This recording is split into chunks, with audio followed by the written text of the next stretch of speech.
It's been a while since I watched the original, and I definitely miss some Easter eggs here and there, but I'm really glad the only similarity between these two is the fact that some characters are chasing down tornadoes. I mean, this was never the kind of movie that would have the deep-faked ghost of Bill Paxton show up and give a wink and a nod, but I'm still impressed nothing like that was shoehorned in. Welcome to Sandwich Reviews. I'm the Talking Sentient Sandwich, and I had a lot of fun watching what was essentially a remake of the original. It's no legacy sequel like Top Gun Maverick, but I never expected it to be that incredible. I didn't even expect it to be as good as it was. And I loved how everyone in front of and behind the camera accepted what it is that they were making and made it the best version of a disaster flick. There's character drama sprinkled in, because the audience does need some internal conflict to keep from being bored, but at no point does the narrative attempt anything harrowing or heartrending. All of that sounds like a diss, but I mean it only as a compliment, because this movie is really entertaining. There's plenty of chaotic destruction and some great camera work to go along with it, but every bit of that is fairly predictable. And though there's a lot of CG used in the film, I was never taken out of it by anything glaringly bad or even out of place, and the usage of wind machines and some practical destruction went a long way to making it all look convincing.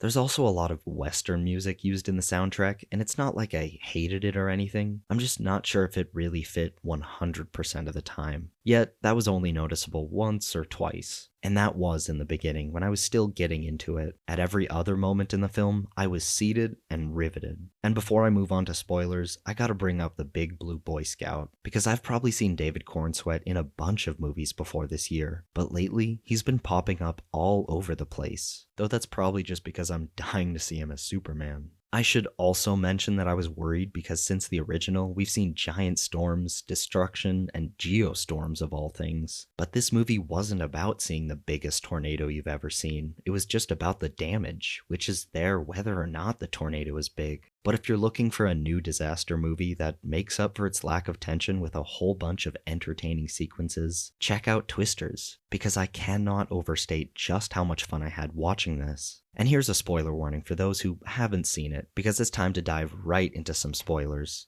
Ready?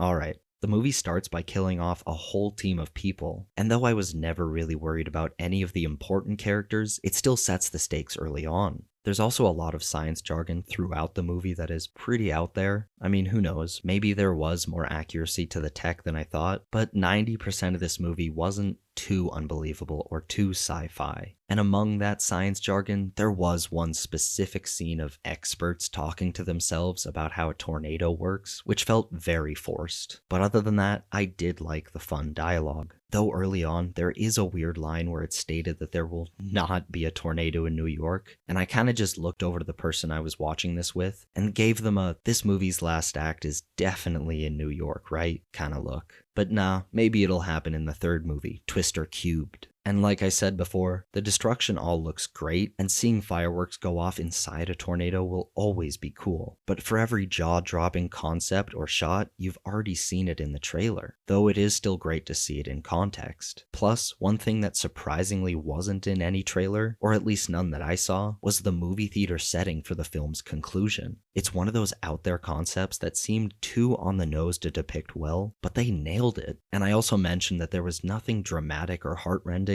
but that's not entirely true, because I did like how the script repeated the line, "I've got you," whenever it got the chance. And the scene in the empty pool hit a lot harder because of it. And before I wrap up, I gotta circle back around to David Cornsweet, because I really liked his performance as the asshole science snob who didn't care about collateral damage. The movie needed some kind of antagonist other than the wind, and I thought he did a good job with the small amount he was given. Though, there still should have been more of a comeuppance for him and his land-buying sketchy uncle. But those were my thoughts on Twisters. Did you enjoy the movie as much as I did? Let me know down in the comments. And as always, thanks for watching. Make sure to leave a like, subscribe for weekly video essays and reviews, and enjoy a delicious sandwich.